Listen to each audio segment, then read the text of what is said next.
salam damai sejahtera Bapak Ibu, Saudara yang sudah bergabung dengan kami Minggu 2 Februari 2025. Selamat malam kami ucapkan bagi yang berada di Indonesia dan selamat sore bagi yang berada di Eropa, Jerman. Selamat pagi bagi yang bergabung dari Amerika atau Kanada. Bapak Ibu, Saudara, baik yang live ataupun juga per YouTube dan yang juga unduh setelahnya bersama Zoom Sema Adonai channel Cahaya Firman. Kembali kita akan melanjutkan Bible Study Sejarah Penebusan, buku yang luar biasa yang ditulis oleh Bapak Pendeta Abraham Park, Dr. Minister Dede. Kita saat ini masuk buku seri keempat, Pemeliharaan yang Misterius dan Ajaib, dan subtema kita yang akan dikupas dari pengajar kita yang setia, Ibu Alida, kali ini adalah pemeliharaan Allah yang misterius dan ajaib di dalam sejarah raja-raja. Ya, bagaimana dan apa pemeliharaan Allah yang misterius dan ajaib dalam sejarah raja-raja Israel ini, Bapak Ibu dan Saudara tetap ada dalam Bible Study ini secara konsisten, dan silahkan juga mungkin mencatatnya. Baik, sebelum kita akan melanjutkannya, kita akan memohon pimpinan daripada Bapa, Putra, dan Roh Kudus lewat doa pembukaan yang akan dipanjatkan oleh Ibu Yanti. Saya persilahkan. Baik, terima kasih Ibu Kuana. Mari saudara-saudara sekalian, kita menundukkan kepala, memohon pimpinan Tuhan, dan kita satukan hati untuk mengangkat doa pembukaan. Allah Bapa yang Maha Kasih, yang duduk di dalam takhta kerajaan surga, yang kami kenal melalui Tuhan kami Yesus Kristus, dan Roh Kudus yang tinggal di dalam hati kami mau mengucap syukur ya Bapa, untuk berkat kemurahan Tuhan, di mana saat ini kami diberi kesempatan untuk berkumpul, untuk belajar tentang sejarah penebusan hari Minggu tanggal 2 Februari 2025 ini bersama keluarga Sema Adonai. Dan acara ini Tuhan akan dilihat oleh saudara-saudara kami Tuhan, baik secara live streaming, melalui Zoom, dan melalui nanti siaran ulang di YouTube. Kami juga mengucap syukur ya Tuhan, karena Tuhan sudah menyediakan waktu bagi kami, memberikan kesempatan bagi kami Tuhan, dan juga Engkau juga memberikan arena atau sarana Sema Adonai untuk dipergunakan sebagai perpanjangan tangan Tuhan dan sebagai sarana memberitakan firman Tuhan. Biarlah Sema Adonai ini Tuhan Engkau pakai untuk memanggil banyak saudara seiman kami ya Bapa, dan orang-orang yang belum mengenal Engkau. Kami sungguh berterima kasih ya Tuhan, juga untuk berkat kasih penyertaan Tuhan, juga untuk setiap pertolongan Tuhan di sepanjang minggu lalu. Karena kami ada Tuhan, sebagaimana kami ada, ini semua hanya karena kemurahan Tuhan saja. Bapa, kami memohon berkat dan kehadiran Tuhan di tengah-tengah kami, khususnya kiranya Tuhan juga urapi Ibu Alida Nur, Dokter Ministry, sebagai penyampai Bible Study hari ini, yang merupakan awal pembelajaran dari buku Sejarah Penebusan seri keempat untuk pertama kalinya. Kiranya pembelajaran yang disampaikan nanti sesuai dan seturut kehendak Tuhan, demi kemuliaan dan kebesaran nama Tuhan. Ampuni segala dosa dan kesalahan kami ya Tuhan, sucikan hati dan pikiran kami ya Bapa, sehingga kami layak menerima pembelajaran hari ini, dan berikanlah kami hikmat pengertian, kerendahan hati, agar firman pembelajaran kami nanti yang akan kami dengar, yang akan disampaikan oleh Ibu Alida, dapat kami mengerti, dan kami boleh terus diperbaharui, sehingga kami bisa lebih mengasihi Bapa, serta hidup kami boleh berkenan di hadapan Tuhan. Dan biarlah firman dan pembelajaran kami yang kami dengar nanti Tuhan dapat menjadi pelita di dalam hidup kami, dan terang Tuhan juga boleh terpancar melalui hidup kami, serta orang-orang di sekitar kami, baik di lingkungan keluarga, di tempat kerja, atau dimanapun Tuhan menempatkan kami seturut kehendak dan rencana Tuhan. Dan kiranya Roh Kudus-Mu saja yang memimpin kami, supaya kami hidup taat dan hati kami hanya tertuju kepadamu, dan nama Tuhan dipermuliakan. Bapak, kami juga memohon perlindungan Bapa di sepanjang jalannya pembelajaran kami hari ini, agar para pelayan Bapa yang melayani hari ini, baik di depan layar maupun di belakang layar, dan juga jaringan internet, serta seluruh peralatan yang kami pakai dapat terpelihara, sehingga pembelajaran dapat berjalan dengan lancar, tanpa gangguan apapun, baik dari awal, pertengahan, hingga akhir pembelajaran kami nanti. Terima kasih Bapak, kami naikkan doa yang jauh dari sempurna ini dan menyerahkan segala sesuatunya ke dalam tangan kuasa pengasihanan Tuhan, melalui anakmu yang tunggal, Yesus Kristus, Tuhan dan Juru Selamat kami yang hidup. Haleluya. Amin. Saya kembalikan kembali kepada Ibu Kuana sebagai moderator. Amin, amin. Terima kasih Ibu Yanti untuk doa pembukaannya. Baik, untuk Bapak, Ibu, dan Saudara, kita dapat mengenal lebih jauh pengajar Bible Study kita. Ibu Alin akan menampilkan profil Ibu Alida, di mana ya beliau yang akan mengajar kita. Saya persilahkan Ibu Ali.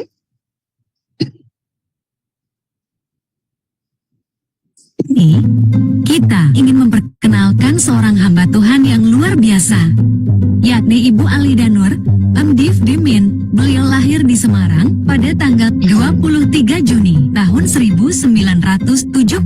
Ibu Alida telah menikah dan dikaruniai 3 orang anak serta 1 orang cucu. Pendidikan. Pada tahun 1992 Bachelor of Science BSc dari San Francisco State, USA. Pada tahun 1997 Master of Divinity MDiv dari The Presbyterian Assembly Theological Seminary, Orlando, Florida, USA. Pada tahun 2011 Diploma of Teaching Montessori Education dari Jakarta, Indonesia. Pada tahun 2014 Doctor of Ministry D.Min dari Briggs Theological Seminary dan Graduate School, Orlando, Florida, USA. Pelayanan, melayani KTB ibu-ibu di Jerman sejak Februari tahun 2022 sebagai pengajar melalui Zoom meeting. Sebagai penatua di GPBSI Jakarta, sebagai kepala sekolah minggu di GPBSI Jakarta. Beliau juga mentraining para guru-guru sekolah minggu dari berbagai denominasi gereja di beberapa kota di Indonesia.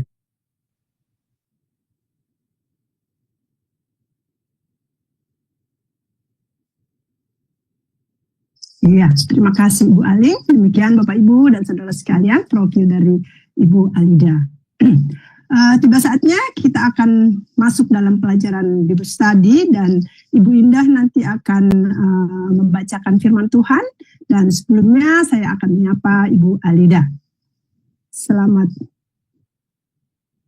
Shalom Ibu Alida. Shalom. Semoga sehat walafiat ya Ibu. Iya, sama-sama. Luar biasa. Ya, terima kasih untuk kesediaan Ibu. Saya persilakan waktu dan tempatnya untuk mengajarkan kami. Saya share PPT-nya dulu.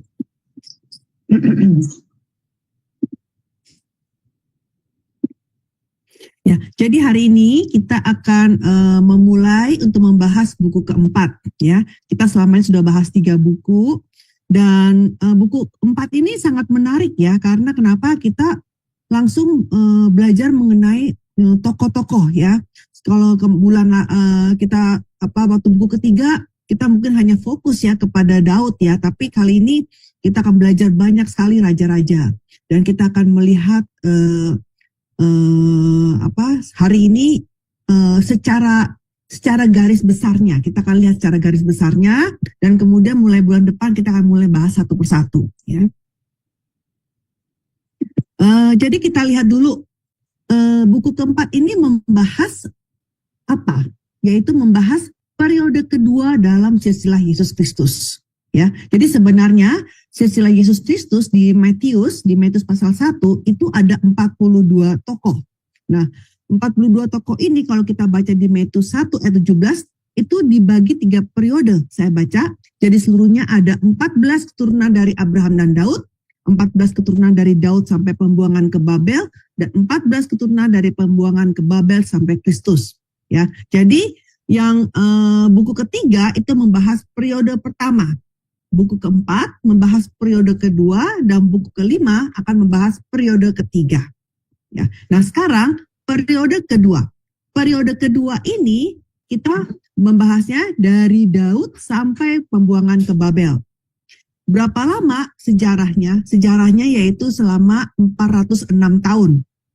Ya, dari 1003 SM sampai 597 SM. Nah, kita lihat di sini bahwa ternyata nama Daud disebut 2 kali, ya kan? Jadi periode pertama dari Abraham sampai kalau kita baca di Matius pasal 1, Raja Daud. Tapi kemudian dari periode kedua Daud disebut lagi, ya. Jadi sebenarnya tokohnya hanya 41, tetapi karena Daud disebut 2 kali, jadi kehitungnya sepertinya ada 42 orang. Ya. Nah, kita mau lihat karakteristik dari periode kedua. Ya, periode kedua ini sangat unik ya. Kalau kita baca di Matius 1 ayat 6b, dikatakan Daud memperanakan Salomo dari istri Uria. Nah, Uria ini siapa? Uria ini adalah orang kafir. Orang kafir. Satu-satunya laki-laki kafir yang masuk ke dalam silsilah Yesus. Dan ini sangat luar biasa. Kenapa? Kenapa ada nama laki-laki kafir di sini?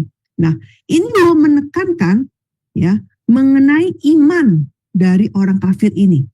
Iman dari orang kafir ini. Uria adalah orang Het. Ya, orang Het. Dia adalah suaminya Batsheba. Jadi sampai dia mati, dia tidak tahu cerita tentang istrinya ada affair dengan Daud. Ya. Dan dia mati di ketika lagi perang, ya kan, seperti itu. Dia mati di medan perang seperti itu. Jadi dia sampai mati dia tidak tahu. Dan dia meskipun dia adalah orang kafir, tapi dia bekerja sebagai tentara Daud dan dia adalah orang yang setia. Jadi di sini kita lihat bahwa dalam silsilah Yesus itu bukan hanya perempuan-perempuan kafir. Kan waktu di periode pertama kita sudah belajar ya, ada nama perempuan kafir di dalam periode pertama. Tapi di periode kedua ini ada laki-laki kafir, itu Uria. Ditekankan mengenai imannya Uria. Ya. Nah, ini saya sudah jelaskan. Jadi kita lihat bahwa silsilah Kristus lebih mementingkan iman daripada hubungan darah. Dan dengan dimasukkannya nama Uria, ini membuktikan bahwa Allah kita bukan hanya Allah bangsa Israel, tapi juga semua bangsa. Ya, ada ayatnya, saya bacakan Roma 1 ayat 14 sampai 16, pasal 3 ayat 22, pasal 10 ayat 11 sampai 13, 1 Korintus 1 ayat 24, 1 Korintus pasal 12 ayat 13, Galatia 3 ayat 28. Ibu bisa baca, Ibu Indah, baca Galatia 3 ayat 28. Galatia 3 ayat 28. Dalam hal ini tidak ada orang Yahudi atau orang Yunani, tidak ada hamba atau orang merdeka, tidak ada laki-laki atau perempuan, karena kamu semua adalah satu di dalam Kristus Yesus. Iya, jadi jelas sekali bahwa Yesus Kristus ini bukan hanya Tuhannya orang Israel, tetapi juga untuk semua orang, ya, sama semuanya. Nah, sekarang kita lihat bahwa di dalam periode kedua ini dari Daud sebagai raja kemudian turun terus sampai jatuh. Ya. Kita lihat bahwa ini sebenarnya kerajaannya itu jatuh kan sampai pada akhirnya dia dibuang ke Babel. Ya kan? Mengalami penurunan, ya. Tapi meskipun ada penurunan, ya, tetapi kita lihat ternyata janji akan kedatangan Mesias, ya, benih perempuan itu tetap berlanjut. Bahkan di dalam situasi yang seperti ini, di dalam situasi yang mana sejarahnya itu menurun, mengalami kerusakan yang sangat drastis. Ya, jadi kita lihat setelah Daud dan Salomo, itu kerajaan Israel terpecah menjadi dua, ya, yaitu Yehuda Selatan dan Israel Utara. Nah, kerajaan Israel Utara ini ada 9 dinasti. Jadi kita lihat kalau ada 9 dinasti, berarti banyak sekali ya cerita mengenai pemberontakan-pemberontakan, ya, atau perebutan takhta, ya, sampai ada 9 dinasti.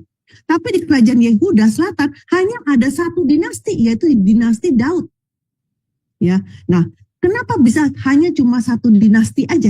Ya, ini karena Allah ada pemeliharaan Allah, ya, yang mana mau mempersiapkan bahwa kedatangan Mesias itu harus datang dari keturunan Daud. Ya. Nah, untuk mencegah kedatangan Mesias, iblis terus berusaha, ya, menggoyangkan iman semua raja-raja, ya, supaya raja-raja berjalan di jalan yang tidak percaya.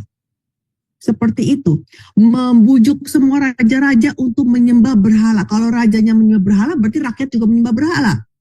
Ya, nah karena itulah maka pada akhirnya setelah kejatuhan kerajaan Yehuda, maka Allah menghukum mereka sehingga mereka itu dibuang ke Babel. Jadi dengan lewatnya pembuangan ke Babel, maka ini menandakan jatuhnya dinasti Daud. Nah, kalau kita lihat seperti ini, sepertinya iblis menang. Ya, oh, sudah jatuh, sudah beres. Kalau udah dinasti Daud udah jatuh, sudah dibuang ke Babel, berarti Mesias sudah tidak bisa datang lagi. Ya, seperti itu. Tapi yang luar biasa, 70 tahun kemudian, ya, dari penawaran Babel itu bisa kembali lagi. Ya, jadi bisa kumpul lagi dan bisa mulai berdiri lagi, dan luar biasa sekali.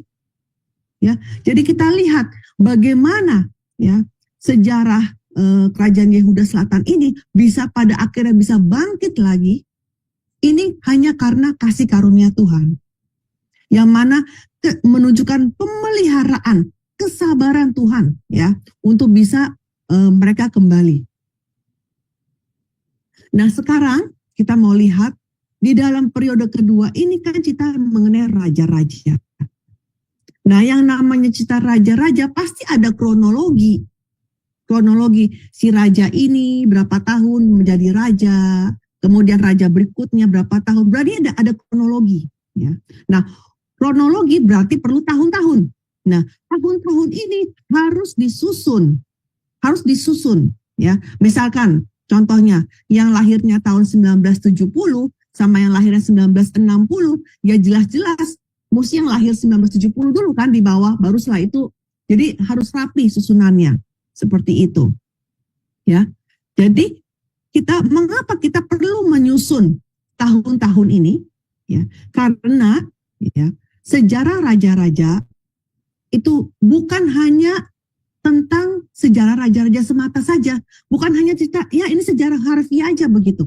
Tapi tidak, ini di dalam Alkitab bicara mengenai sejarah penebusan di mana perjanjian Allah telah dan sedang digenapi. Ya. Nah, Musa bilang kepada generasi kedua di Ulangan 3:27, ingatlah kepada zaman dahulu kamu, perhatikanlah tahun-tahun keturunan yang lalu. Nah, jadi di sini Musa bilang apa? Perhatikanlah. Ya. Jadi maksudnya apa? Memahami, melihat, memahami mengenai tahun-tahun keturunan yang lalu. Termasuk apa ya ini? Ya. Tahun-tahun raja-raja kita mesti memperhatikannya. Kita supaya kita bisa memperoleh urutan yang benar, kronologi yang benar. Nah, sekarang mengapa mempelajari tahun-tahun yang muncul di Alkitab itu sangat penting? Mengapa kita perlu bisa menyusun kronologi raja-raja itu dengan baik? Karena pertama, untuk menampakkan fakta yang bersejarah apa adanya, dan itu benar-benar terjadi. Ya, kalau kita tidak tahu urutan kronologinya, maka banyak orang berpikir ini palsu, ini menyimpang, ini cuma dongeng, seperti itu. Ya, jadi sangat penting Perlu adanya suatu kronologi yang benar sehingga ini adalah sejarah yang benar-benar fakta dan terjadi di masa lalu. Itu penting. Kemudian yang kedua, untuk menampakkan pemeliharaan yang misterius dan ajaib dari Allah. Kalau buku keempat ini, saya juga ketika menerima buku keempat, saya bingung. Kok judulnya seperti ini ya? Pemeliharaan yang misterius dan ajaib dari Allah. Kenapa? Karena ternyata di dalam sejarah raja-raja, begitu banyak pemeliharaan Allah yang luar biasa, yang ajaib, yang misterius, yang kita tidak sangka. Seperti itu. Ya. Kita bisa melihat bagaimana sejarah penebusan dari Allah terus berlangsung seperti demikian. Jadi kita melihat bagaimana Allah mengatur sejarah setiap raja-raja. Mengatur setiap negara, dan kalau namanya raja suatu negara, pasti kan negara Israel nggak mungkin dong tidak berhubungan dengan bangsa-bangsa di sekitarnya. Jadi itu semua saling berkaitan. Bayangkan, Tuhan mengatur semua setiap bangsa. Bahkan Tuhan mengatur setiap pribadi-pribadi. Seperti itu. Dan yang ketiga, ketika kronologi sejarah disusun dengan akurat, maka apa yang terjadi kemudian? Gambar yang besar akan tampak. Dan sejarahnya menjadi hidup. Ketika kita membaca-baca buku sejarah raja-raja, ya di Alkitab kan sejarah raja adanya di 4 kitab ya. 1 raja-raja, 2 raja-raja, 1 tawarik, 2 tawarik. Itu menjadi hidup. Ya. Dan kita melihat, wah, pemeliharaan Tuhan di dalam setiap raja-raja, di dalam setiap generasi. Dan ketika gambarnya itu menjadi hidup, kita baru bisa mempelajari. Tujuannya apa kita belajar raja-raja ini? Pelajarannya bagi kita apa? Kita bukan hanya sekedar pengetahuan saja, ya kan? Alkitab itu bukan hanya hari ini kita belajar bukan hanya untuk pengetahuan, tapi untuk menjadi pelajaran bagi kita yang hidupnya di akhir zaman ini. Ya, bagaimana Tuhan yang menyelamatkan raja-raja, Tuhan yang mengatur raja-raja, Tuhan juga mengatur dan menyelamatkan kita juga semua. Ya. Nah, sekarang untuk menghitung kronologi raja-raja, tentunya harus ada dasar untuk menghitung. Ibu tolong baca, Bu Linda. Bu Indah. Dari Yesaya 34 ayat 16. Carilah di dalam kitab Tuhan dan bacalah, satupun dari semua makhluk itu tidak ada yang ketinggalan dan yang satu tidak kehilangan yang lain. Sebab begitulah perintah yang keluar dari mulut Tuhan, dan Roh Tuhan sendiri telah mengumpulkan mereka. Amin. Iya. Nah, untuk menghitung tahun pemerintahan raja-raja supaya kita bisa menyusun kronologi yang benar, itu carinya di mana? Itu hanya carinya di Alkitab. Ya, di Alkitab itu semua ada pasangannya. Ayat-ayat itu ada pasangannya. Dengan kita melihat pasangan-pasangannya, kita baru bisa menghitung dengan baik, dengan sempurna. Jadi sebenarnya Alkitab sudah memberikan petunjuk semuanya dengan jelas. Maka kita ini yang lagi membacanya, kita hanya memeriksanya dengan teliti ayat-ayatnya. Ya. Nah, sekarang kita lihat itu ada gambar ini, sebentar ini. Nah, ini Kerajaan Kesatuan Israel, Daud, Salomo, kemudian terpecah menjadi 2. Kerajaan Yehuda Selatan dan juga Kerajaan Israel Utara. Ya, nah mungkin bagi yang mungkin ketika baca suka bingung gitu ya, ini siapa? Nah dari sini kita lihat bahwa di dalam Kerajaan Yehuda Selatan itu ada 20 raja-raja setelah Salomo. Rehabiam, Abia, Asa, Yosafat, Yoram, Ahasia, terus ya sampai dengan Sedekia. Ini adalah Kerajaan Israel Utara. Kerajaan Israel Utara ini adalah ada 9 dinasti. Ya, dan ini ada 19 raja-raja. Nah, jadi ketika kita membaca buku sejarah raja-raja, kita tahu siapa itu Baisa. Oh, Baisa itu raja Israel. Siapa itu Amasya? Oh, ini rajanya Yehuda. Nah, kadang-kadang namanya ada yang mirip-mirip, ya. Ini Yoram, ya. Ini juga Yoram, ya. Namanya sama seperti itu, ya. Jadi kadang-kadang suka membingungkan ya. Ini ada namanya Yoas, di sini juga ada namanya Yoas, di sini ada Ahasia, di sini juga ada Ahasia, ya. Nama pasaran gitu ya istilahnya gitu ya, seperti itu, ya. Jadi ini saya kasih warna biru dinasti pertama, dinasti kedua, ketiga. Ini saya kasih abu-abu, ini karena ada pemberontakan, tapi nanti saya jelaskan ketika kita bahas mengenai Simri dan Omri. Nah, kemudian ini dinasti 4. Nah, kita lihat ya, yang sampai anak cucu ini semua berarti dinasti 4 dan dinasti 5 ya. Berarti setelah ganti dinasti ini semuanya pemberontakan. Ini pemberontakan. Tiap kali ganti dinasti ini perebutan takhta. Ya. Nah, sekarang kita lihat sering sekali ketika kita membaca kitab raja-raja, dibilanginnya kitab sejarah raja-raja. Ini masing-masing punya juru tulisnya. Ya, Kerajaan Yehuda Selatan punya juru tulis yang menulis tentang raja-raja mereka. Ini juga sama, mereka juga punya juru tulis, ya, juru tulis yang menceritakan mengenai sejarah raja-raja mereka. Ya, jadi kita jangan confuse ya, bahwa ketika kita membaca itu setiap kali ada kata-kata habis di bawahnya. Inilah kitab sejarah raja-raja Yehuda, bla bla bla. Inilah kitab sejarah raja-raja Israel. Nah, seperti itu. Ya, jadi kita harus memperhatikan kata-kata itu. Ya. Kemudian yang harus kita perhatikan, ya, ada 3 hal yang harus kita perhatikan dalam menghitung tahun pemerintahan. Ya. Hari ini saya hanya membahas mengenai bagaimana cara kita mendapatkan kronologi seperti itu. Kita hari ini cuma membahas seperti itu.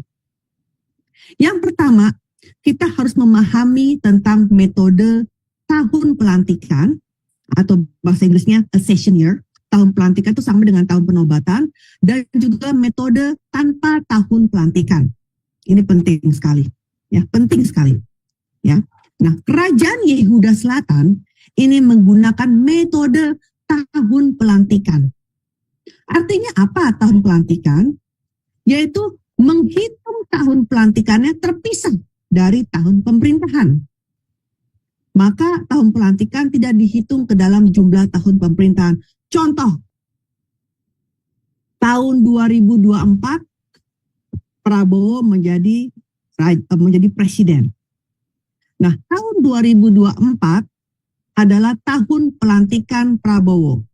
Berarti tahun 2025 itu adalah tahun pemerintahan dia yang pertama. Seperti itu. Ya, jadi yang tahun 2024 tidak dihitung karena itu dibilangnya tahun pelantikan. Jelas ya. Kemudian, tetapi Kerajaan Israel Utara tidak demikian. Karena dia banyak dinasti ya, maka tidak ada lagi namanya tahun pelantikan. Langsung aja jadi raja, seperti itu istilahnya ya. Jadi Kerajaan Israel Utara menggunakan metode tanpa tahun pelantikan. Yakni menghitung tahun pemerintahan seorang raja dimulai dari tahun sang raja dilantik. Jadi tahun 2024 adalah tahun pertama Prabowo. Tahun 2025 adalah tahun kedua. Beda ya, Bapak Ibu sekalian? Ya, seperti itu. Itu saja sudah selisih 1 tahun ya kalau kita lihat. Ini, saya kasih contohnya lagi. Jadi seakan-akan kalau lihat ini, kelihatannya Israel Utara itu pasti lebih lama 1 tahun. Ya. Kalau kita baca di kitab raja-raja, tapi sebenarnya tidak demikian. Sebenarnya sama itu. Hanya mereka menghitungnya berbeda. Ya, saya ulangi lagi, ya. Kerajaan Yehuda Selatan menghitungnya pakai apa? Tahun pelantikan sampai tahun penobatan sama ya. Jadi kalau tahun 2024 itu tahun pelantikan, maka 2025 tahun pertama, 2026 tahun kedua. Tetapi Israel Utara tidak langsung tahun pertama, kedua, ketiga. Ini sudah paham belum Bapak Ibu? Karena kalau yang masalah ini karena hitung-hitungan, saya mau kalau tahu langsung tanya di sini sekarang. Ya, Ada pertanyaan? silakan kalau ada yang mau bertanya. Ya, karena saya ada tiga jenis ini agak susah satu-satu. Jadi saya kalau mau tanya di sini, habis itu saya lanjut lagi. Jelas ya kayaknya ya? Jelas, Ya, Ibu. jelas kalau dilihat Ya. dari apa namanya petanya itu ya. Ya. Di screenshot aja ya. Oke. Ya, benar. Nah, satu lagi yang perlu kita perhatikan ini penting banget adalah bahwa ketika menulis itu si juru tulis itu dia menulisnya dengan menggunakan perspektif mereka, ya seperti itu. Contohnya ya. Misalkan di Indonesia ini lebih kalau mau menimbang berat badan pakainya kilogram, ya kan? Kemudian kalau mengukur jarak itu antar kota pakainya kilometer.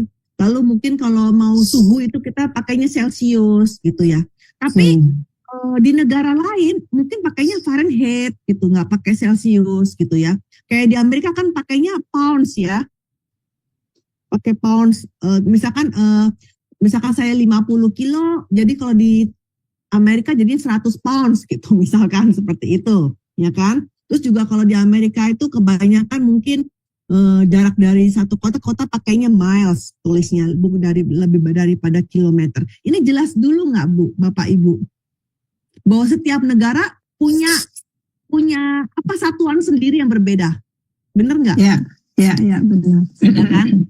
Nah, coba saya nggak tahu sekarang kalau di Jerman kalau ngomong suhu itu pakai Celsius atau pakai Fahrenheit atau pakai apa? Celsius, Celsius ya? Ya. Hah? Nggak ada yang pakai Fahrenheit ya? Ya. Enggak. Oke. Saya ambil contoh saja ya. Misalkan negara itu pakai Fahrenheit gitu ya. Misalkan negara A itu pakai. Nah, saya kan orang Indonesia gitu ya. Saya bilang, aduh itu suhunya dingin ya gitu. Nah, saya pasti bilangnya, minus 5 gitu ya. Saya langsung ngerti itu saya langsung bilang, di negara itu minus 5 derajat Celcius gitu. Ya kan? Padahal negara sebenarnya nggak pakai Celsius. Negara itu pakai Fahrenheit. Jadi walaupun itu negaranya pakai Fahrenheit, tapi karena saya orang Indonesia, maka ketika saya ngomong, saya pakai perspektif saya. Paham nggak di sini? Paham Bu. Paham ya, begitu ya. Jadi kalau saya bilang, itu dari New York misal saya nggak tahu dari New York tempat apa ya, misalkan dari Boston ke Washington berapa miles gitu ya kan. Kalau saya karena biasanya pakai kilometer, jadi saya bilangnya itu berapa kilometer gitu saya bilangnya gitu. Nah, begitu juga di Amerika kan. Di Amerika mungkin kalau mereka bilang orang di Indonesia dari satu kota ke kota, mereka bilangnya juga mereka bilangnya pakai miles gitu, nggak bilang pakai kilometer ya. Jadi seperti itu ya. Jadi begitu juga kerajaan Yehuda Selatan sama kerajaan Israel. Ketika kerajaan Yehuda Selatan bilang lagi ngomongin Raja Israel, mereka pakai ukuran mereka sendiri. Mereka pakai tahun pelantikan. Tapi sekarang kalau saya lagi berdiri di kerajaan Israel, lalu saya lagi ngomongin Raja Yehuda, maka saya pun pakai perspektifnya kerajaan Israel, yaitu pakai tahun non penobatan, non pelantikan. Contohnya apa? Coba kita baca. Kalau Ibu baca langsung 2 ayat ini.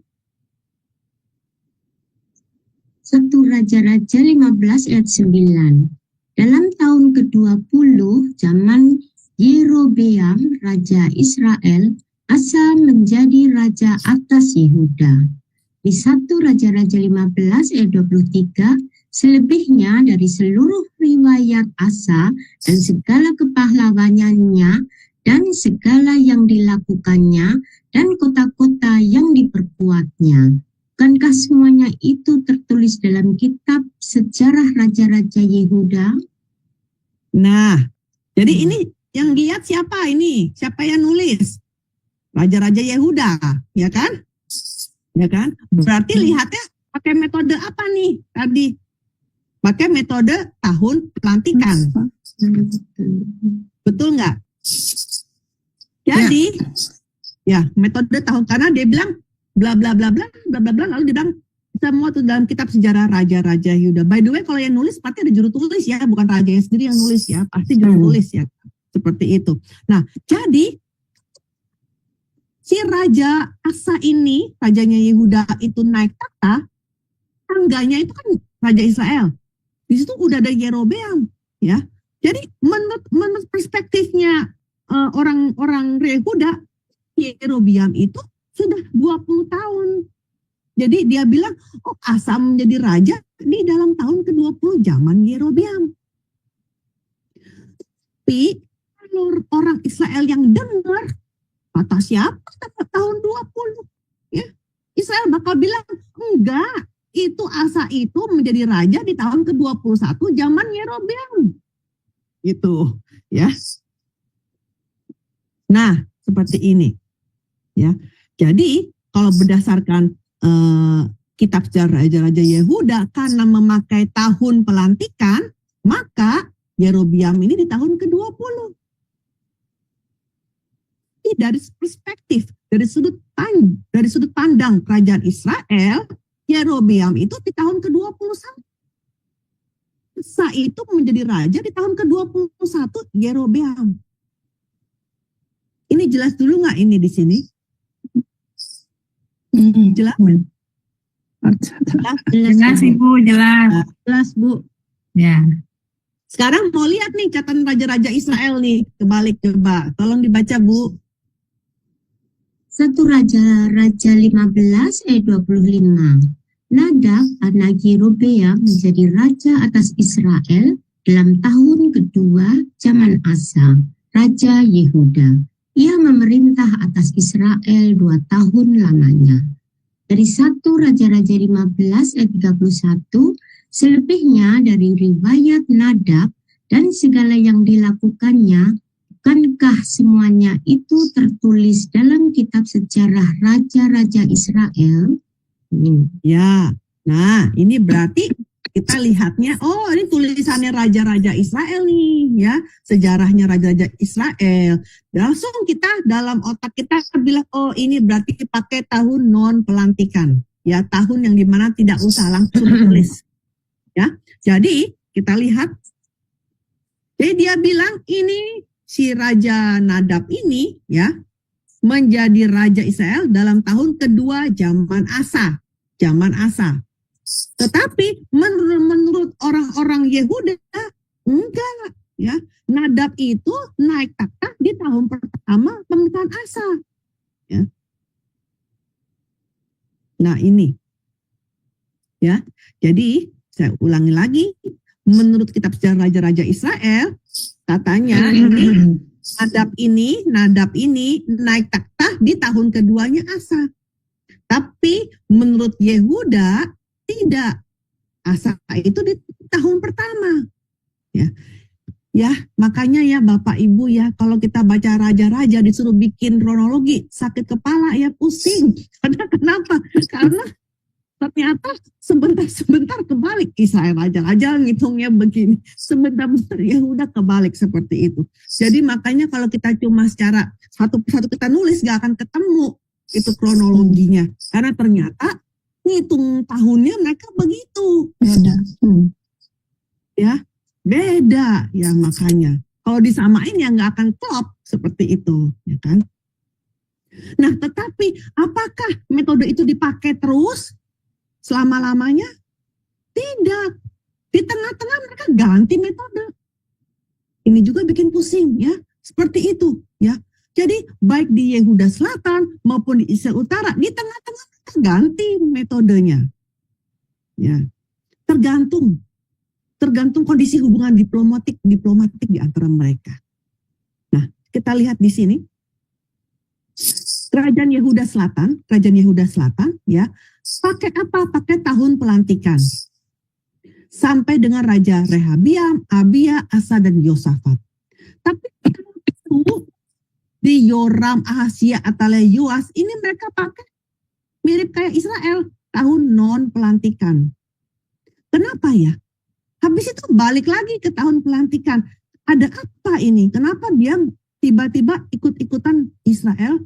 Karena Yosafat menikahkan Yoram, anaknya, dengan Atalia, yaitu anak dari Raja Ahab Israel Utara. Dan waktu itu Raja Ahab itu sangat berkuasa sekali ya. Ini si Atalia ini sangat berkuasa, menguasai ya semuanya, sampai sistem perhitungannya pun pakai tahunnya kerajaan Israel Utara. Jadi ada penyebabnya. Nanti kita bahas kemudian, ya. Tapi enak sekali ya, dengan adanya buku keempat ini kita udah nggak usah pusing-pusing lagi, udah langsung kasih tahu gitu seperti ini. Jadi kita sudah tidak mabuk-mabuk lagi, udah jelas ya. Bagaimana dengan Israel Utara? Israel Utara juga sama ya. Jadi mereka pakai tahun pelantikan dari raja pertama sampai dengan raja 11, tetapi setelah nomor 12 mereka ganti ikut-ikutan Yehuda Selatan. Kenapa? Karena kebetulan si Yoas di sini itu berhubungan baik sama Yoas di sini. Ya. Berhubungan baik dan mereka saling punya hubungan baik sehingga udah kita pakai tahun yang sama, pakai sama, seperti itu. Ya. Jadi mereka ada hubungan baik dan tapi setelah itu mereka udah sejak itu nggak lagi mereka sudah nggak rubah-rubah lagi. Mereka terus sampai Hosea, sampai raja terakhir Hosea. Ya. Jadi ketika kita menghitung kronologi, kita harus melihat hal yang pertama apa, yaitu metode penghitungan tahun pemerintahannya. Ya. Jadi saya ulangi, Yehuda Selatan mereka ngitungnya ada tahun pelantikannya dulu. Ya, tapi kalau Israel Utara itu langsung.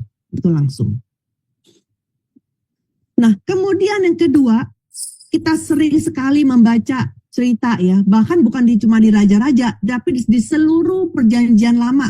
Ada bilang bulan pertama, bulan kedua, bulan ketiga. Emang itu apa sih bulan pertama, bulan kedua, bulan ketiga? Apakah bulan pertama itu sama dengan Januari, bulan kedua Februari, apakah seperti itu? Ya, tidak. Itu beda, bukan Januari, Februari, Maret. Ya. Nah, jadi cara menghitungnya itu juga beda. Jadi sama-sama pakai kalender yang berbeda. Kerajaan Israel Utara menggunakan kalender Nisan. Ya, sebagai tahun baru. Tahun pertama, bulan pertama itu dihitungnya dari Nisan. Tetapi Yehuda Selatan menggunakan kalender Tisri. Ya, kalender Tisri itu dimulainya kapan? Di bulan ke-7. Jadi saya ulangi lagi, kerajaan Israel Utara menggunakan kalender Nisan, yaitu dari bulan pertama sampai dengan bulan ke-12. Tapi kerajaan Yehuda Selatan menggunakan kalender Tisri, yaitu dari bulan 7 sampai bulan 6 tahun berikutnya. Jelas di sini? Aduh, sudah kodenya beda, kalender juga beda. Ya, kalendernya berbeda. Ya kan, seperti itu. Apa sih Nisan? Apa sih Tisri? Kalender Tisri itu lebih dikenal dengan kalender pertanian.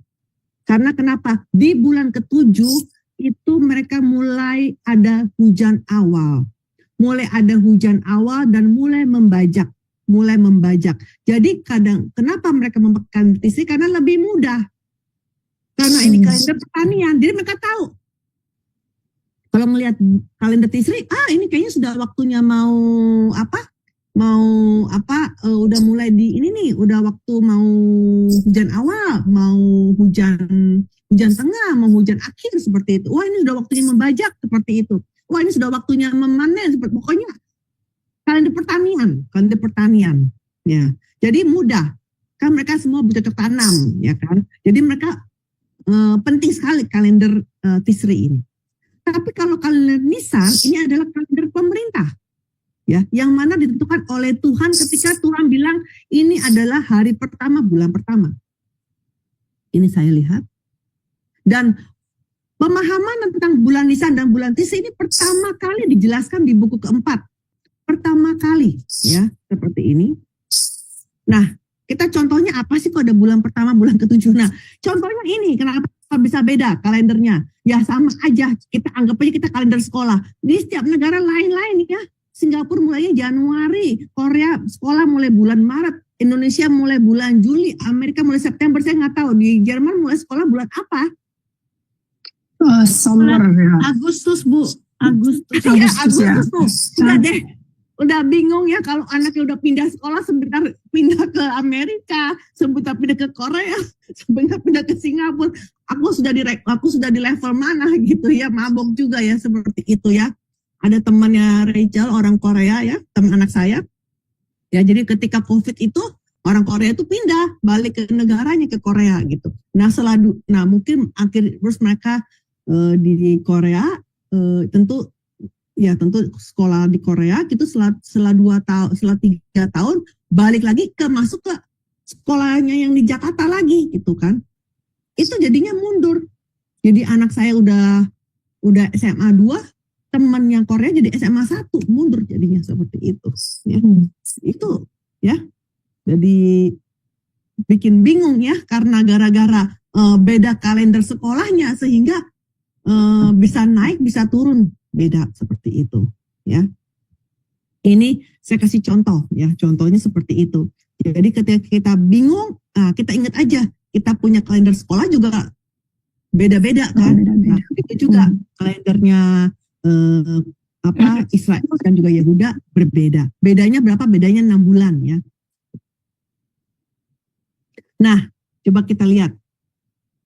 Bulan pertama, tolong Bu baca dulu ini, Keluaran 12 ini penting. Keluaran 12 ayat 1 sampai 2. Berfirmanlah Tuhan kepada Musa dan Harun di tanah Mesir. 2 bulan inilah akan menjadi permulaan segala bulan bagimu. Itu akan menjadi bulan pertama bagimu tiap tahun. Iya, jadi ketika mereka Exodus, tahu-tahu setelah Exodus itu Tuhan bilang apa? Lupakan kalender Mesir, lupain semuanya. Sekarang ini adalah hari pertama, bulan pertama. Bayangin, ya. Dan itu kalau diukur dengan kalender matahari itu bulan Maret. Ya, bulan Maret.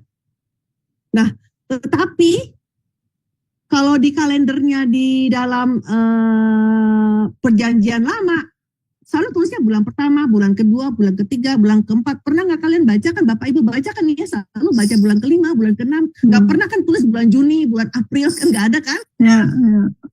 Selalu bilangnya begini kan? Ya. Nah, kadang-kadang di Alkitab juga ada namanya, ya. Nah, namanya ini ada namanya nih. Kalau dibilang bulan Nisan itu berarti nomor 1. Kalau dibilang bulan Iyar itu bulan kedua. Jadi ketika kita membaca buku perjanjian lama, dibilang ini di bulan Elul. Kita bilang apa sih bulan Elul? Oh, bulan ke-6. Gitu. Seperti itu. Ya. Nah, ini penting. Karena dengan kita tahu ini, ketika kita membaca perjanjian lama, kita lebih mengerti. Kenapa? Karena ini di bulan ini, ini di bulan ini. Karena kita tahu ini tuh artinya Nisan, Iyar, Samu, Tamur, gitu. Kadang-kadang ditulisnya ini bulan Kislu. Aduh, bulan apa tuh bulan Kislu ya? Itu bulan ke-9. Ya. Nah, ini semua nama-nama Babel. Ya. Nah, yang dalam kurung ini nama-nama Abib. Jadi nama Nisan sama nama Abib itu sama. Cuma yang satu pakai bahasa Kanaan, satu pakai Babel. Karena habis itu kemudian dibuang ke Babel, sehingga lebih banyak pakai bahasa Babel. Ya, jadi seperti itu. Ya. Nah, apakah bulan pertama, kedua, ketiga itu sama dengan sekarang ini Januari? Tidak. Itu kalau kita lihat kalender matahari itu beda. Ini kalender pertama Maret, April, Mei, pusing ya. Kalau udah lewat sudah pusing. Ya. Nah, seperti itu. Ya, makanya hari ini pelan-pelan gitu seperti itu. Ya. Ya. Jadi kalau dibilang Israel Utara memakai bulan pertama. Jadi hitungannya dari bulan Maret sampai Februari seperti itu contohnya ya. Bulan pertama. Jadi bulan pertama sampai bulan ke-12, lalu bulan pertama lagi ke-12, bulan pertama 12 seperti itu. Tetapi di dalam kalendernya Yehuda, ketika mereka menghitung raja-raja, itu mulainya dari Tisri. Jadi bulan ke-7 sampai bulan ke-6. Bulan ke-7. Jadi misalkan begini, misalkan ini saya contoh ya. Misalkan ini bulan ke-7 di tahun 2024. Nah, ini Prabowo menjadi presiden di sini. Prabowo menjadi presiden di mana ya? Di bulan apa sih dia? Bulan 10 ya? Oktober kalau ya, Oktober. Ya, kita ngomong, kita ngikutin inilah, kita jangan lihat ini ya, jangan lihat ini ya. Nah, kita anggap aja Prabowo menjadi presiden di bulan ke-10. Ya kan, bulan ke-10. Nah, terus sampai dengan Bulan ke-9. sekarang udah bulan 2. Sekarang udah bulan 2 kan? Nah, berarti ini tidak berubah tahunnya. Kan dia 7, 8, 9, 10 kan mulai dari Tisri sampai Elul. Dari bulan ke-7, 8, 9, 10, 11, 12, 1, 2, 3, 4, 6 gitu. Paham nggak maksudnya? Jadi mereka menghitung tahun pemerintahan itu dari bulan ke-7 terus 7, 8, 9, 10, 11, 12 sampai ke bulan 6. Itu 1 tahun pemerintahan.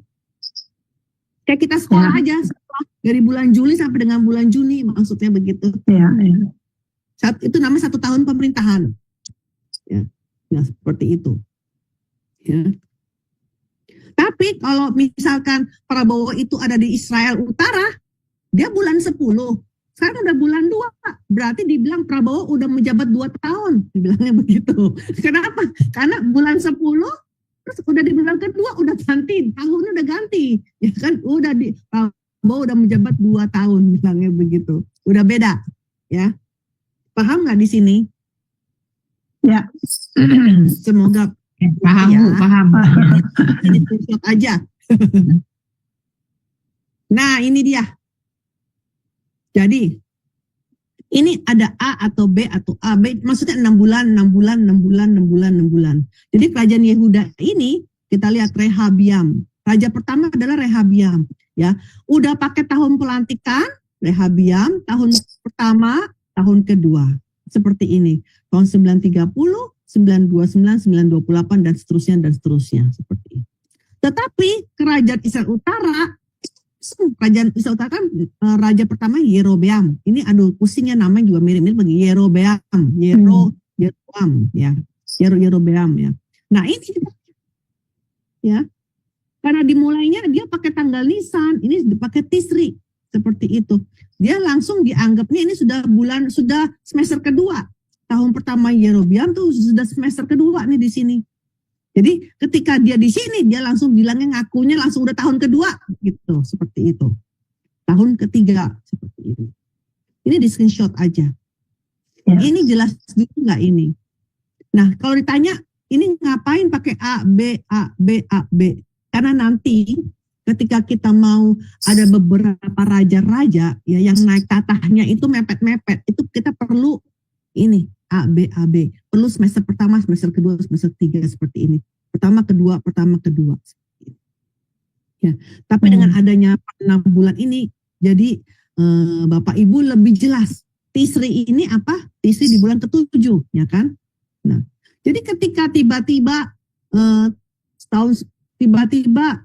pecah nih negaranya pecah ya. Ketika negaranya pecah, langsung nih masing-masing menjabat. Rehabiam naik tahta. Yerobeam juga kan mulainya di sini nih. Ini mulainya. Tapi Yerobeam ini curang. Karena dia punya kalendernya dimulainya dari Nisan. Jadi dia bilang ini seakan-akan, tanda kutip seakan-akan dia sudah memerintah 1 tahun. Padahal dia baru memerintah 6 bulan. Terus tahu-tahu baru 6 bulan udah bilang aku sudah memerintah 2 tahun. Paham gak Bu? Nah, kalau ini juga Rehabiam kelihatannya jadi slow kan, udah 1 tahun, terus kena lagi tahun pelantikan, ya seperti ini. Baru tahun pertama, tahun kedua. Ya. Jadi kalau melihat seperti ini, bagaimana hanya gara-gara tahun pelantikannya berbeda, ya bulannya berbeda, maka menghitung kronologinya sangat sulit. Ya, kalau tidak belajar ini, kita nggak akan ketemu walaupun kita dengan ngitung rajin hatu-hatu. Nanti ada saat di mana itu nggak akan matching. Tapi jika kita memakai kalender ini, maka menjadi matching, menjadi klop seperti puzzle-nya itu pas seperti itu. Jadi ini yang pendeta Abraham Pak itu tulis ya. Dia bisa membuat kronologi kenapa, karena dengan adanya bulan-bulan ini, bulan-bulan Nisan, bulan-bulan Tisri ini, yang pertama kali di dalam sepanjang sejarah dunia dijelaskan sedemikian rupa sehingga barulah bisa disusun dengan baik. Nah, kemudian yang ketiga, ini terakhir ya, sudah selesai setelah itu, pemahaman tentang masa perwalian, yaitu regensi atau pemerintahan bersama. Apa sih masa perwalian? Perwali, namanya juga wali ya, wali ya. Itu adalah ketika kuasa pemerintahan dipercayakan kepada seseorang yang memerintah kerajaan, menggantikan raja karena sang raja naik takhta pada saat masih kecil. Atau raja tidak dapat memerintah langsung karena terjangkit penyakit. Atau terjadi suatu masalah yang biasa terjadi pemerintahan di monarki. Artinya apa? Ini si A ini, raja ini naik takhta. Tapi masih kecil, baru umur 6 tahun. Ya, nggak bisa jadi raja kan. Maka ada walinya. Seperti itu. Ada wali. Ya. Nah, begitu juga mungkin papanya, ayahnya sakit. Ya, karena sakit, maka yang menjadi walinya siapa? Anaknya. Ya, seperti itu. Atau karena misalkan ayahnya yang menjadi raja itu di penjara, masuk penjara, ya, dibawa ke negara lain, kan masuk penjara, kan biasanya kan perang kemudian rajanya ditaklukkan, kemudian rajanya dibawa dipenjarakan ke negara musuh gitu. Nah jadi karena itu kan tempatnya jadi kosong, nah jadi ada perwalian, jelas ya. Nah apa itu pemerintahan bersama? Pemerintahan bersama adalah situasi yang dimana dua raja, biasanya ayah dan anak ya, biasa ayah dan anak, itu memerintah bersama-sama. Kenapa memerintah bersama-sama? Mungkin ayahnya mau mengajarkan anaknya, ya seperti itu. Jadi sama-sama punya status yang sama. Nah, kalau kita lihat tentunya yang namanya perwalian atau pemerintah bersama, kan itu berarti numpuk ya. Itu tentunya di mana? Udah pasti lebih banyak di tempat kerajaan Yehuda. Karena itu satu keluarga, cuma satu dinasti. Jadi maklum lah kalau ayah, ibu, atau kakek, ayah, anak. Ini bayangin ya, ini kakek, ayah, kakek, anak, cucu. Nih bayangin, 3 orang menjadi raja bersama-sama dalam waktu 5 tahun ini seperti ini. Ini contohnya. Ya kan? Sebaliknya di dalam kerajaan Israel Utara itu sedikit sekali yang masalah penumpukan seperti ini. Karena kebanyakan juga langsung perebutan takhta. Nah, ketika ada penumpukan seperti ini, tentunya kita harus tahu mana raja-raja yang numpuk. Karena kalau kita tidak tahu, maka jadinya ketika kita susun juga rasanya susunannya jadi kok panjang sekali gitu. Kan nggak mungkin. Berarti kalau kita hitung satu-satu seperti kepanjangan, berarti ada raja-raja yang dia memerintahnya bertumpuk. Seperti itu. Jelas ya di sini ya? Nah, kesimpulan. Jadi hari ini cuma belajar itu aja ya. Ini karena ini penting ya. Nah, kita lihat bahwa Raja Daud itu dimulai dari tahun 1010 sampai dengan 970 SM. Ya, Raja Daud memerintah selama 40 tahun. Dan kemudian Raja Salomo memerintah juga 40 tahun dari 970 sampai 930 SM. Lalu mungkin kita bertanya, mana Raja Saulnya? Sebelum Raja Daud, Raja Saul juga memerintah selama 40 tahun. Ya kan? Tetapi karena di Kisah 13 ayat 21 sampai 22 dikatakan bahwa Allah itu menolak Saul. Saul itu disingkirkan sama Tuhan. Sehingga meskipun dia raja pertama Israel, tetapi di dalam kitab raja-raja itu mulainya dihitung dari Daud. Jadi yang namanya sejarah raja-raja, Saul itu nggak dihitung. Ya, ngitungnya dari mulai mana? Ngitungnya dari mulai 10-10. Itu ya. Jadi negara kesatuan dinastinya Daud itu dimulai, ya jadi dinasti cuma satu dinasti kan, yaitu dari dinasti Daud. Saulnya nggak dihitung. Ya. Makanya kitab sejarah raja-raja dimulai dari Daud. Ceritanya. Nama Saul kan di Samuel kan, di kitab Samuel kan, bukan ceritanya nggak ada di raja-raja. Nah, kita lihat ya. Setelah Salomo mati, kerajaannya terpecah menjadi dua. Ini saya kasih tahu karena kadang-kadang suka bingung ya, baca ini apa, siapa sih Israel, siapa Yehuda. Nah, kerajaan Yehuda Selatan itu dia mengambil dua suku, yaitu suku Yehuda dan suku Benyamin. Suku Yehuda kan ini dia punya tanah dulu di bawah, terus Benyamin di atasnya kecil. Jadi ini satu suku. Nah, tentunya suku Yehuda kan jauh lebih besar, memonopoli ya, sehingga diklaim namanya Raja-Raja Yehuda. Nah, karena ini di sebelah selatan, makanya dibilang Yehuda Selatan. Nah, Israel itu apa? Itu dia mengambil sisanya itu 10 suku. 10 suku. Nah, karena dia punya 10 suku, maka kata-kata nama Israel itu dipakai oleh mereka. Ya. Jadi istilahnya mereka lebih berhak memakai kata Israel karena mereka 10 suku. Jelas nggak di sini? Jelas ya. Dan karena lokasinya di utara, jadi kalau kita baca Israel Utara. Ya. Ya, jadi Yehuda, suku kerajaan Yehuda itu ibu kotanya di Yerusalem. Tapi kerajaan Israel Utara sejak Omri itu di Samaria sampai Israel itu sampai musnah itu di Israel Utara, di Samaria, ibu kota Samaria sejak Raja Omri. Ya. Nah, ketika terjadi perpecahan, bagaimana hatinya Tuhan? Tentu Tuhan sangat sedih karena tidak pernah terpikirkan bagaimana Tuhan nggak mau dong, itu kan keturunan Abraham semua, kan? Tuhan tidak menghendaki bahwa keturunan Abraham ini di kemudian hari menjadi ada dua kerajaan. Nah, sekarang apakah Tuhan membuang 10 suku itu? Tidak. Ketika terjadi perpecahan, ya, jadi kerajaan Israel Utara yang pertama, rajanya namanya Yeroboam, ya. Ketika itu Tuhan juga bilang kepada Raja Israel pertama bahwa dia juga akan memberkati sama. Ya, Tuhan itu sangat adil, ya. Walaupun ini dibagi dua, rajanya dua raja, tetapi karena dua-duanya adalah keturunan Abraham, maka Tuhan memberikan berkat yang sama. Tolong Bapak, tolong Bu Ina baca. 1 Raja-Raja 11 ayat 29 sampai 31.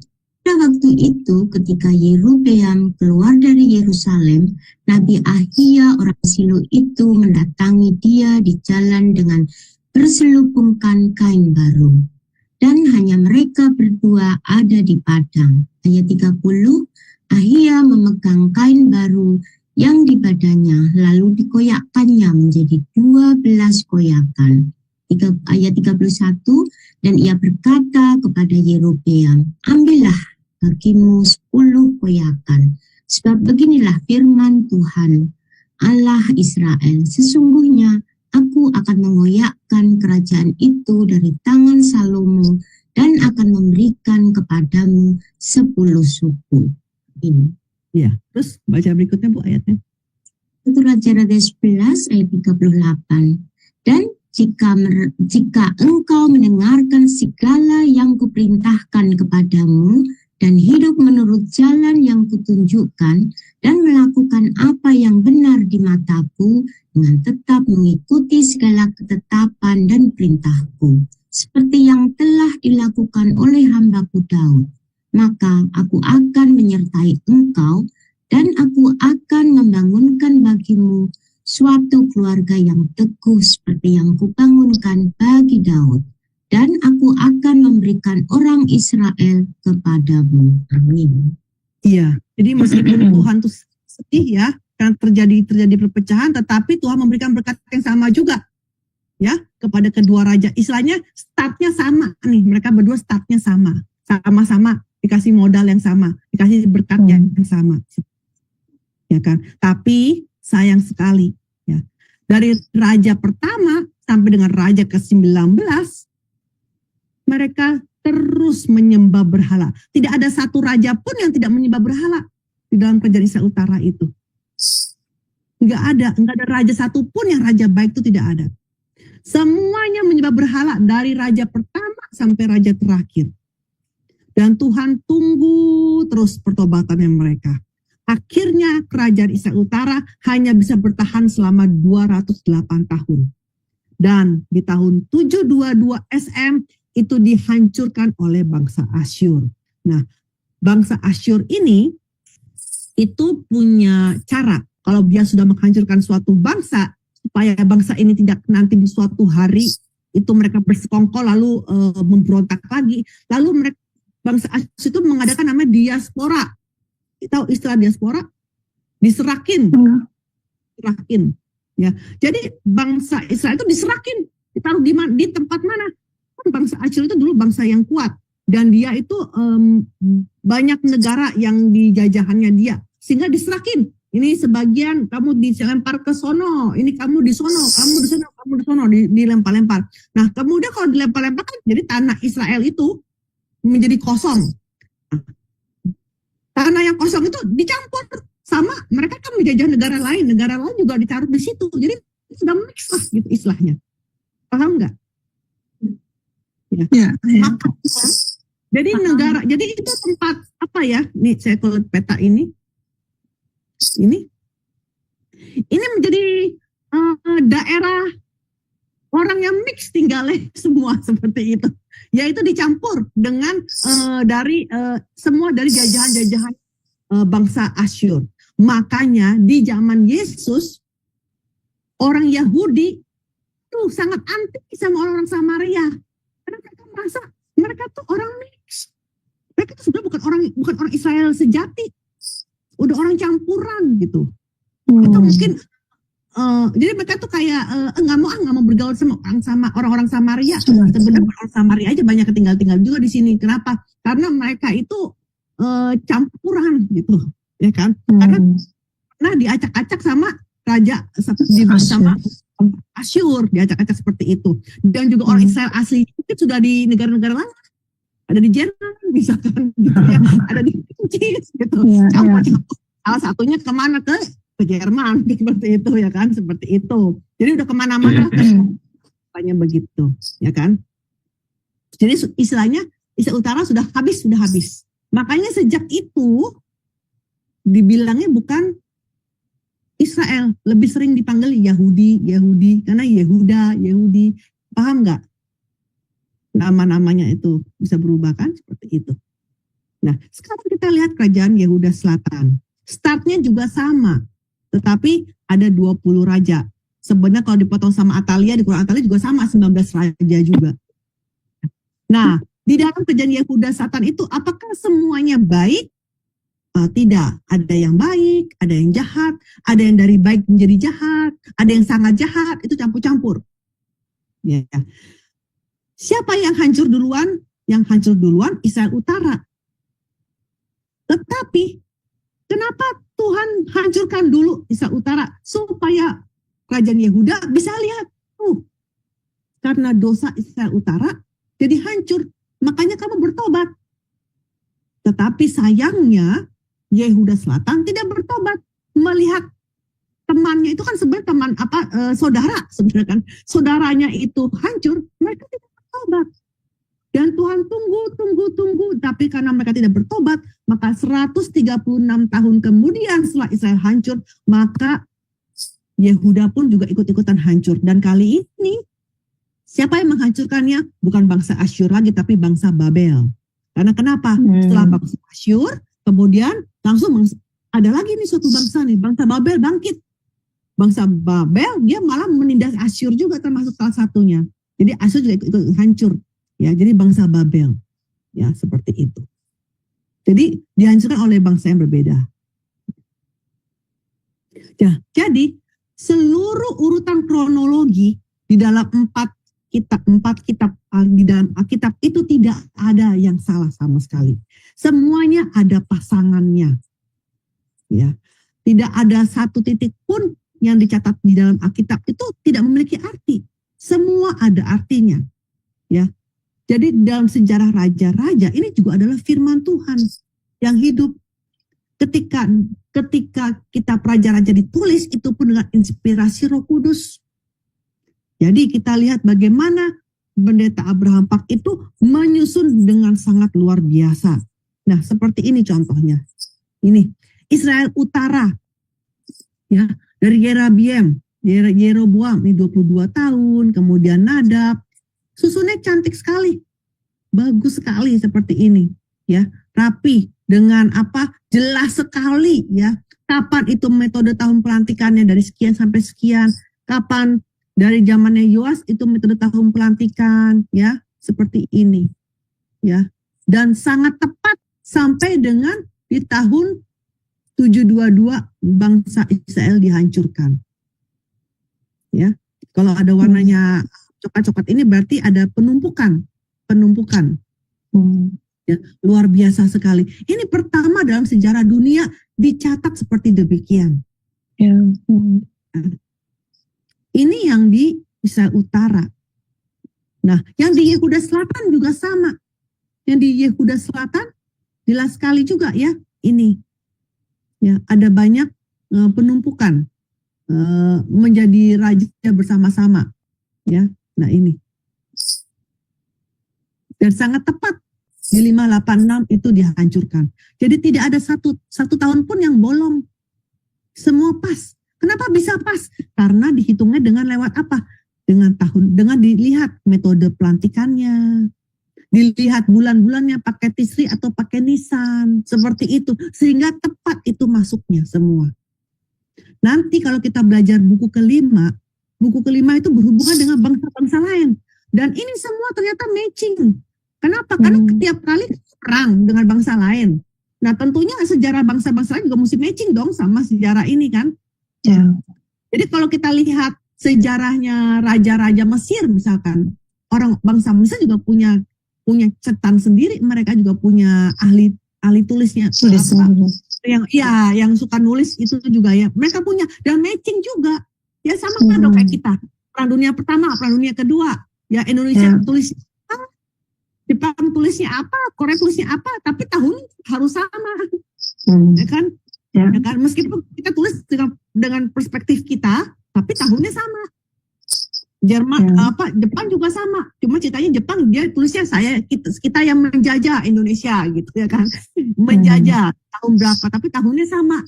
Kita yang tulis di Indonesia, kita dijajah kan gitu, seperti itu. Nah, tapi tahunnya yang sama, ya. Jadi luar biasa sekali, ya. Jadi seperti ini bisa dapat disusun itu karena 3 hal itu, ya. Yaitu apa? Kita harus mengetahui metode pelantikannya itu berbeda antara Israel Utara sama Yehuda. Kedua, mereka memakai kalender yang berbeda. Dan kemudian ketiga, itu ada tahun-tahun yang menumpuk karena ada masa perwalian dan juga ada perwalian dan juga ada pemerintahan bersama. Ya, jadi hari ini kita selesaikan sampai di sini karena ini baru pendahuluan seperti itu. Apakah ada pertanyaan? Iya. Jadi kita sudah selesai ya, Bu Alida? Iya. Nanti baru kita bulan berikutnya baru belajar masing-masingnya itu ya. Tapi setidaknya kita sudah ada bayangan seperti itu ketika kita membaca buku sejarah raja-raja. Oh, ini maksudnya bulan 1, bulan 2, bulan 3 ini maksudnya apa? Oh, ini kitab raja. Ya, ini ternyata nih lagi ngomongnya lagi di kerajaan situ toh yang lagi ngomongin gitu. Jadi kita sudah mulai ada bayangan nih. Jadi kita mulai ada sedikit lebih mengerti. Ya, makasih Bu Alida. Ya, tadi kita juga dikatakan tadi dari garis besarnya jadinya tadi ya Bu ya. Iya. Dan pertamanya saya juga agak bingung dengan Yehuda Selatan, Israel Utara, tapi tadi setelah terakhir ada petanya, oh itu maksudnya Yehuda Selatan yang di bawah Yehuda, tapi banyak kota-kotanya juga terus langsung oh itu jadi. Iya. Nah, tadi juga masuk. Bingung juga ya, gitu loh. Emangnya itu bukan Israel selama ini ngomongnya kan? Ya, benar-benar. Ya, baik. Kayak Korea Utara, Korea Selatan, gitu maksudnya. Iya. gitu.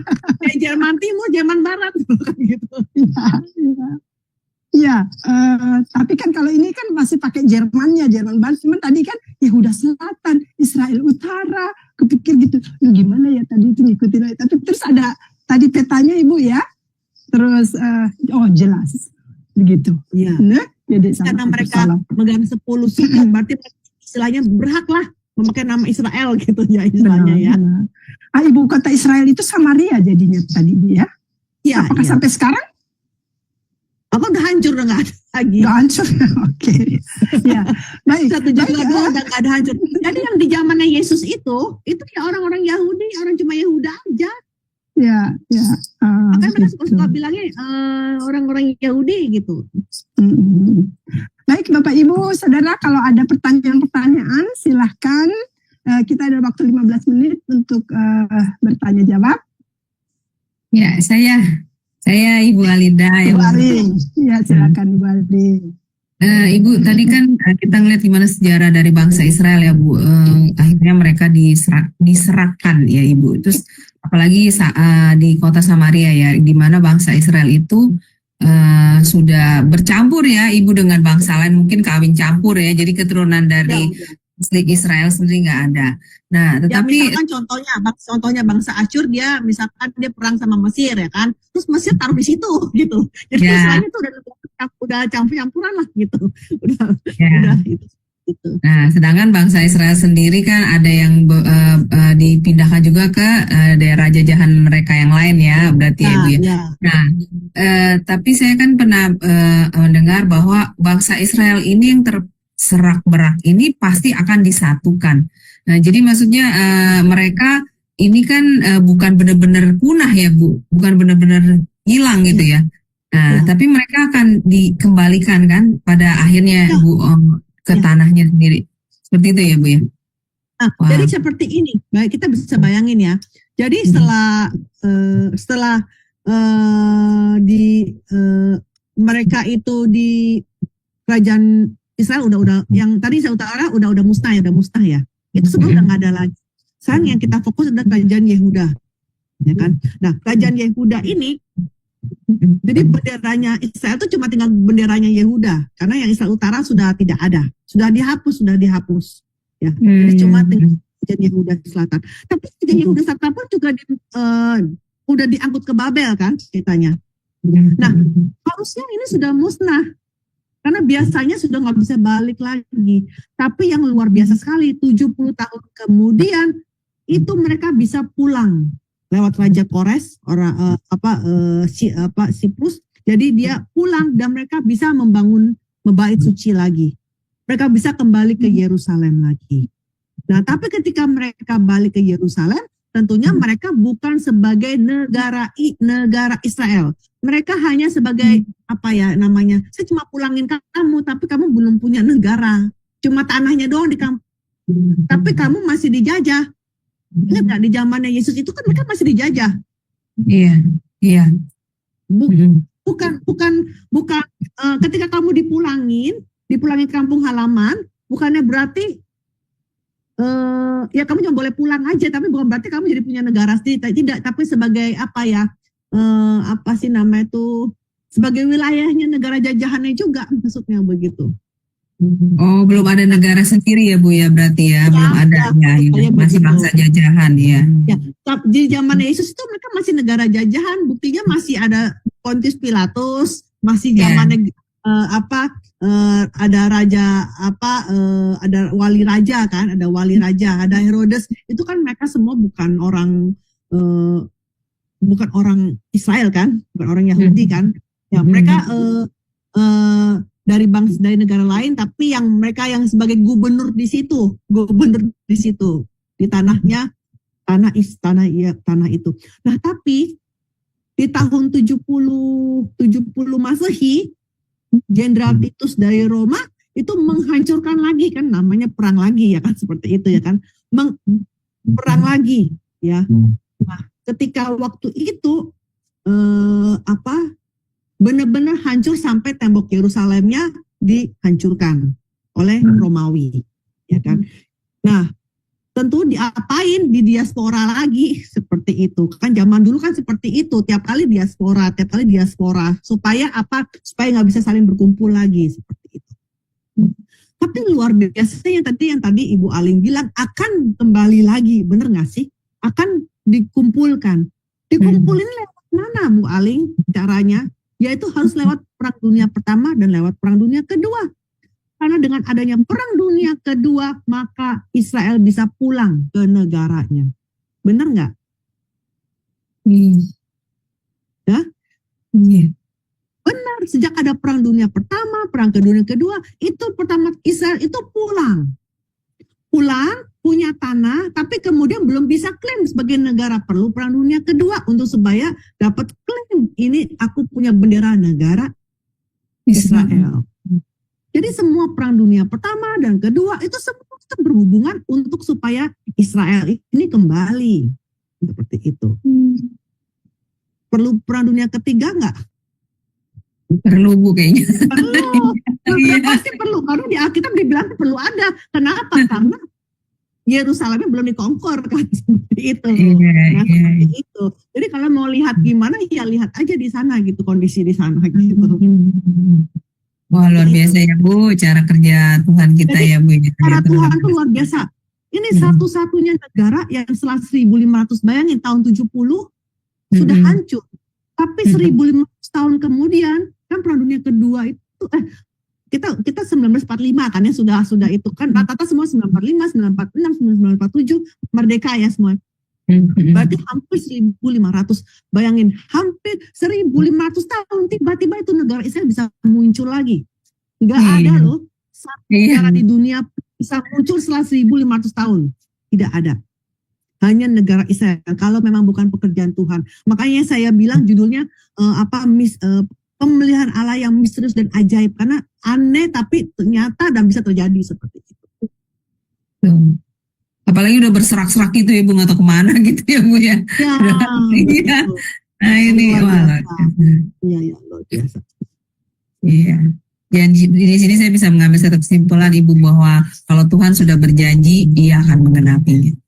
Iya. Nah hari ini itu kan secara jasmani, secara rohaninya apa? Kita semua adalah Israel rohani, ya kan? Kita adalah Israel rohani, ya.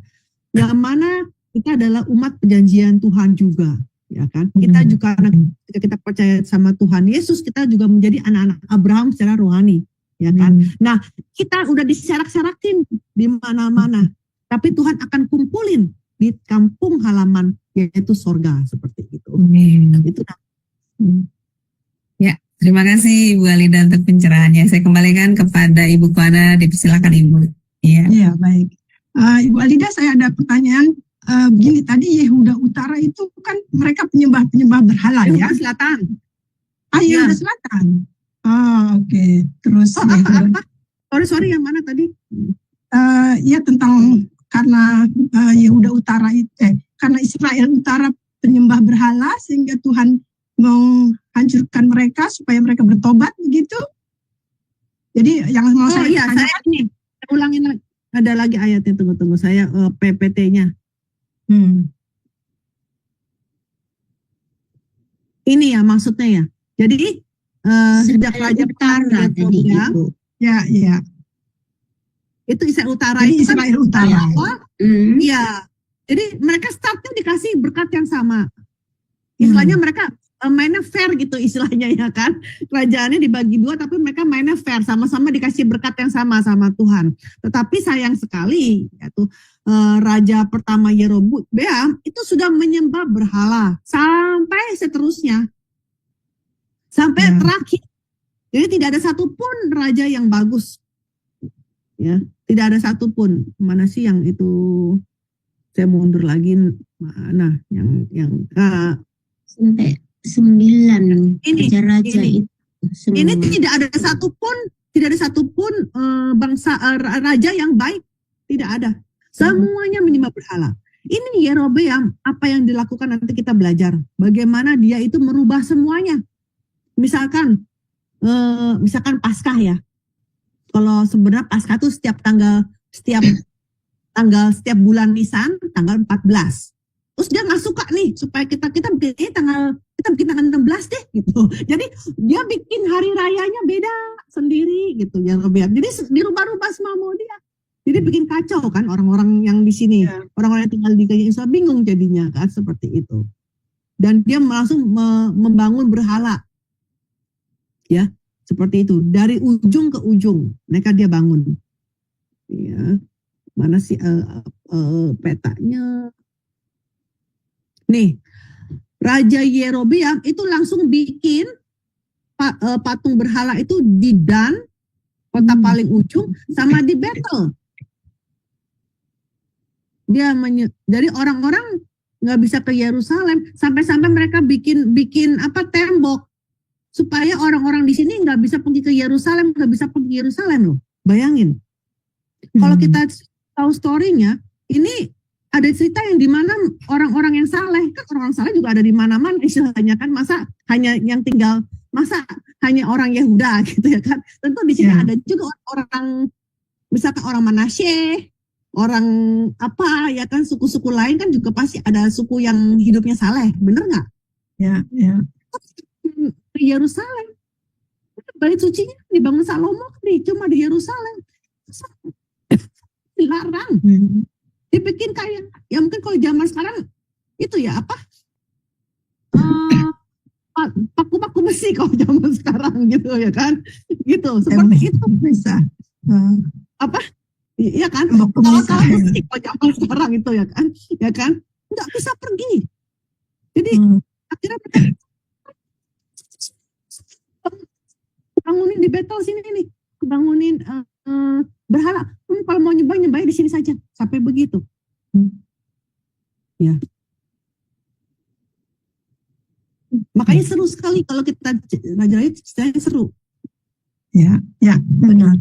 Ya, kita harus dengar ulang lagi dan perlahan-lahan kita dengar, karena tadi ya memang dengan sistem 3 hal tadi, kalender. Ya. Kita harus mengulangnya secara perlahan kembali. Baik, ada lagi yang mau bertanya? Kita masih ada 3 menit. Tidak ada. Baik, kalau tidak ada, ya kita akhiri saja Bible Study kita hari ini. Dan sekali lagi terima kasih banyak Ibu Alida, sungguh awal yang luar biasa dari buku seri yang keempat ini. Dan ya, kita akan tutup dengan doa penutup, dan silakan Ibu Alida untuk menutup dengan doa. Ya, mari kita berdoa, kita satukan hati kita.